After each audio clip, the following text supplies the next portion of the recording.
What's up, guys? Welcome to the channel if you're new, and welcome back if you're returning. Today we have aliens for YUGIOH's Edison format. If you guys like Goat, Edison, Tengu, Plant, Hat format, or any of those more niche retro formats, we got it all here. So subscribe for more. Let's do this. Aliens. Fan favorite archetype for Edison. Definitely not competitive by any means, but shit, we're going to try and make it work. So here we go. Get the main and the extra. Let's start with the main. First off, we have the main tuner of the deck. We got Alien Ammonite. He is a level 1 tuner, and he says that when he is normal summoned, you could target one level 4 lower alien monster in your graveyard. Special summon it, but destroy it during the end phase. It doesn't matter that we're going to destroy it during the end phase because this is going to allow us a lot of utility for the deck. The main synchro of the deck is a level 5, so that's going to allow us to get into an easy level 5.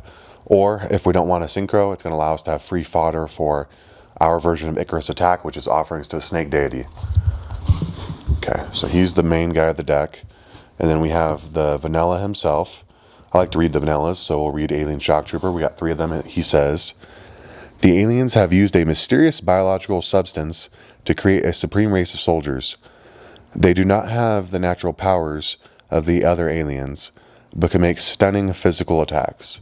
And he is a 1900 beater, so that's definitely stunning. Next up, we have Alien Warrior. We're also playing him at 3 copies. He's the next biggest alien, also a level 4 at 1800 attack. He says when this card is destroyed by battle and sent to the graveyard, place 2 A counters on the monster that destroyed it.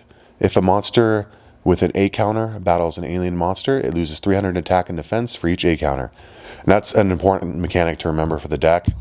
That whenever you have A counters on your opponent's monsters, keep track, because when it battles any alien, it's going to lose 300 attack and defense. Okay, next up we're playing a single copy of Alien Telepath. Sorry. This is just for some extra back row removal. He says once per turn you can remove one A counter from an opponent's monster to destroy 1 spell or trap card. So, pretty simple. And then next up we have 2 Alien Overlord. Alien Overlord, it's important to remember that you can only control 1 of them, which is why we're only playing 2 copies instead of 3, because this can get bricky otherwise. 1's not enough, 2 is just right, 3 is too many. So yeah, 2 is where it's at. It says you can remove 2 A counters from anywhere on the field to special summon this card from your hand. Once per turn you can place 1 A counter on each face of monster your opponent controls. So this guy is a problem, and he is also 2200 attack. But you got to remember, the attack is kind of, I don't think arbitrary is the right word, but it doesn't really matter too much because of all the counters that are going to be on the field. 1900 is freaking huge if they have like 3 counters, you know what I mean? That's essentially like him being at plus 900, so like 2800 attack. Next up we have 2 Alien Gray. This guy is our flip effect. He says flip, place 1 A counter on 1 face-up monster your opponent controls. And then if he is destroyed by battle and sent to the graveyard after being flipped, you get to draw a card. So he's going to help you cycle through your deck and get 8 counters on board. Next up, we're playing 2 Alien Kids. He's a 1600 like semi-beater, I guess. He says place 1 A counter on all monsters special summon to your opponent's side of the field. And that's it. But 1600 attack, he does that, so play 2 of them. Next up, we have the bestest boy. We got Alien Dog. He says when you normal summon an alien monster, you can special summon this card from your hand. When you do, place 2 A counters on face-up monsters your opponent control. So that's all their monsters, placing 2 counters. And then he's also going to special summon out, which allows you to go into synchro plays, so that's pretty nice. And that is it for the monsters. Let's move on to the spells and traps.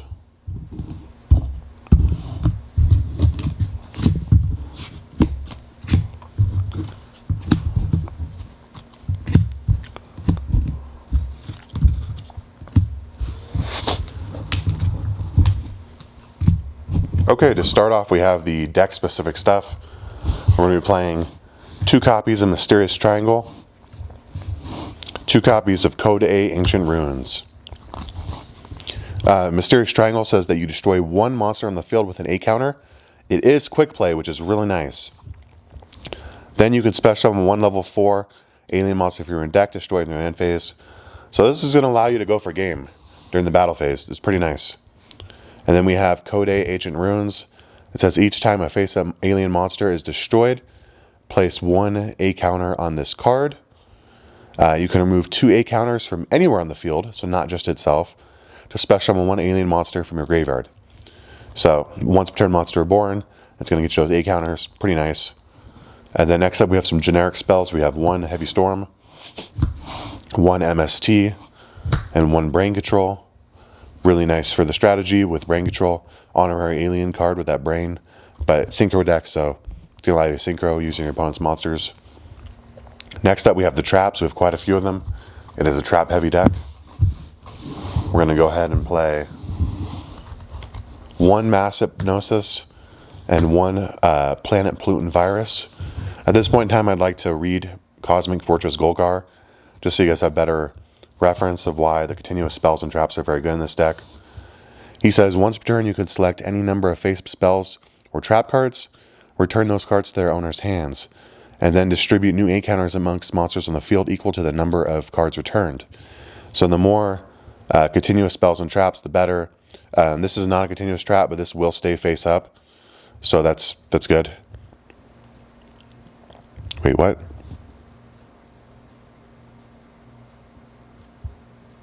No. This goes to graveyard. Sorry, my apologies.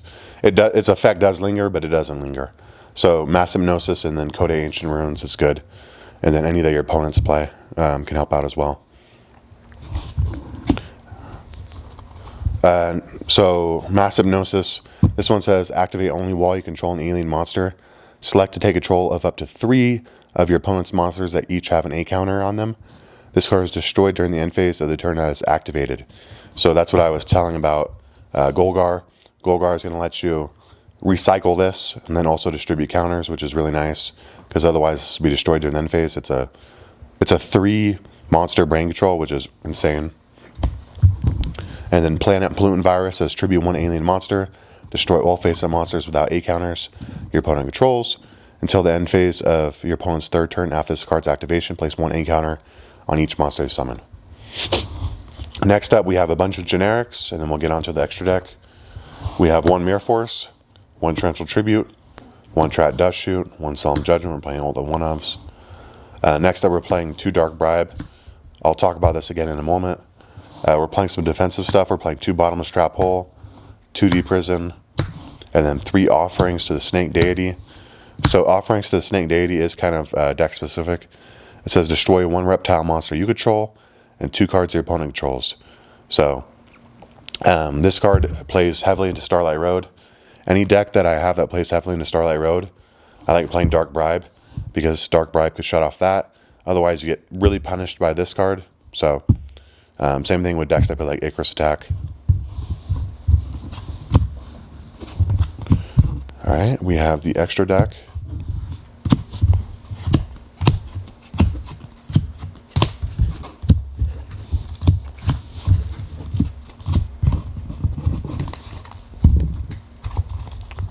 All right, for the extra deck, we're going to have the main man himself. We got 3 Ulti First Edition Cosmic Fortress Golgars. He's a level 5 synchro, like he said. He returns all face-up spells and traps on the field and distributes A counters for each one. And then once per turn, you can remove 2 A counters from anywhere on the field to destroy 1 card your opponent controls. He's 2600 attack already. And then I don't think he's considered an alien card, is he? Not in name anyways. Cosmic Fortress Golgar. Yeah, he doesn't say on the card that he's treated as an alien card. That's a damn shame because he's definitely an alien card. But I don't think that means he plays into the A counter kind of attack increase and decrease, which sucks because he'd be really big in that case. That's probably kind of how they balanced him out. Next up, we have level 4. We have Armory Arm. Insanely easy between Alien Dog and Ammonite to make this guy. We have level 5s because we make level 5s like nobody's business. We got Catastrophe and Android plus these 3. So next up, we have level 6s. Generically, we have YUGIOH Guardian and Bryonic Dragon of the Ice Barrier. We have some level 7s. We got Black Rose and Urbellum. We got some level 8s. We got Stardust, Colossal, and Thought Ruler. We're playing the level 9 because we can make it really easily. We're playing Mistworm, And then, of course, we're playing this Chimera Tech Fortress Dragon because it's so free against machines. And that's it, guys. If you guys have any questions, leave them down below. Again, if you like Goat, Edison, Tengu, or Hat, we got them all here, so subscribe for more. Like the video. It's free of charge. We appreciate you. Peace out.